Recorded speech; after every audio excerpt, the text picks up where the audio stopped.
जिंदाबाद मुर्दाबाद मुर्दाबाद अधिवक्ता एकता जिंदाबाद जिंदाबाद जिंदाबाद अधिवक्ता एकता जिंदाबाद जिंदाबाद जिंदाबाद अधिवक्ता एकता जिंदाबाद।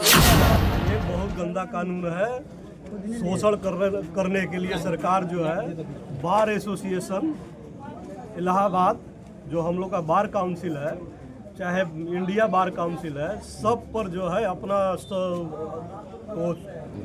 अपना अंकुश लगाना चाहते हैं, अपने आदमी को बैठाना चाहते हैं। पूरी जितनी संस्थाएं हैं, स्वायत्त संस्थाएं हैं, ये गवर्नमेंट जो है चाहती है कि सब पर हमारे अधिकारी अपने अधिकार में ले लें। इन सब संस्थाओं की स्वतंत्रता खत्म करना चाहते हैं। ये हमारी स्वतंत्रता की लड़ाई है।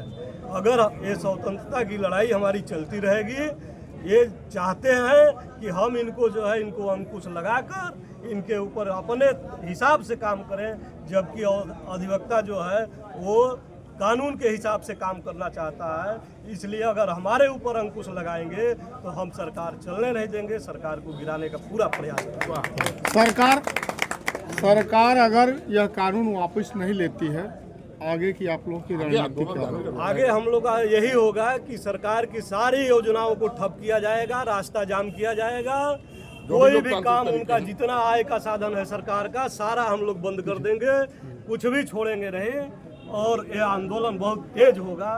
हमको तो लग रहा है कि सरकार बहुत जल्दी मान जाएगी। अगर नहीं मानती है तो इसके लिए चाहे जो जहाँ तक हमको चलना पड़ेगा। अभी तो ये अंगड़ाई है, आगे बहुत लड़ाई है। ऐसा ही कानून एक बार जो है कि ड्राइवरों के प्रति जो है लाया गया था सरकार के द्वारा। एक दिन ड्राइवरों ने आंदोलन किया तो सरकार की खटिया खड़ी। हम पहले ही बता दिए कि ये सरकार चाहती है कि हर आदमी के स्वतंत्रता को छीना जाए। जब तक हम स्वतंत्रता को छीनने का प्रयास कर रही है, लोगों के आवाज़ों को दबा रही है, ये लोगों के आवाज़ को ये चाहती नहीं है कि हम हमारे खिलाफ कोई बोले। अगर कोई बोलता है तो उसके ऊपर NIA, उसके ऊपर NTRO, मैंने कई डिपार्टमेंट से खुफिया जांच बैठा दिया जाता है। आज दिन पर दिन अत्याचार बढ़ रहे हैं, गरीब मजलूमों के साथ अत्याचार कर रही है सरकार जो है।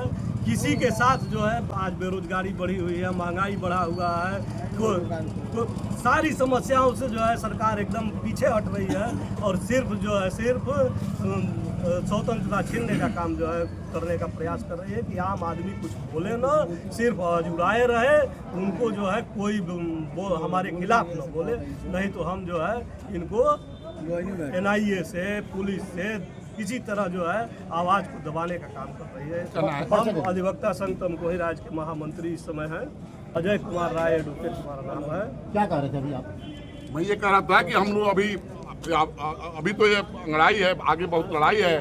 सरकार जीत जाएगी, सरकार को हम लोग गिराने का काम करेंगे। जो अभी बेरोजगारी इतना है, बेरोजगार है, लेकिन विदेशी अधिवक्ताओं को लाना चाहती है भारत में। ये कहाँ का न्याय है? और जनता को अगर हम लोग, जनता जो पीड़ित होता है उसकी आवाज़ बनने का काम हम लोग करते हैं, हम उसकी आवाज़ उठाते हैं और उस अधिकार को छीनने का काम करते हैं कि हमारे खिलाफ कोई आवाज़ न उठाए। अधिवक्ता हमेशा लड़ा है, आज़ादी दिलाया है और इस काले कानून से भी आज़ादी हम लोग दिला के रहेंगे।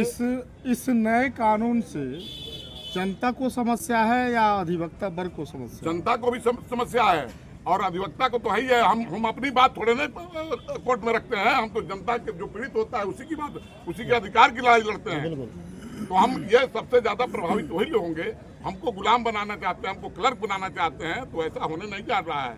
और अपने लोगों को बार काउंसिल में बैठाना चाहते हैं, तो हमारे निर्वाचित वहाँ हमारे नेता जाते हैं अपनी बात करने के लिए। हम उनके ही नहीं कि गुजराती लाभी आके और अपने ये कंपनी मत बनाए, जिससे गुलाम हम लोग होने वाले नहीं। हम लोग स्वतंत्र हैं और अनुच्छेद 21 में ये व्यवस्था है, स्वतंत्रता हमको मिली हुई है, हमारा फंडामेंटल राइट है, उसके तहत हम लोग आंदोलन कर रहे हैं। और आगे जो भी हमारे bar council of India, bar council of Uttar Pradesh का जो भी हमको निर्देश प्राप्त होगा उस अनुसार हम लोग काम करेंगे। अगर वो नहीं स्पष्टती है तो हम सड़क जाम करेंगे, हर पर आंदोलन करेंगे। अधिवक्ता एकता जिंदाबाद, जिंदाबाद जिंदाबाद जिंदाबाद। अधिवक्ता एकता।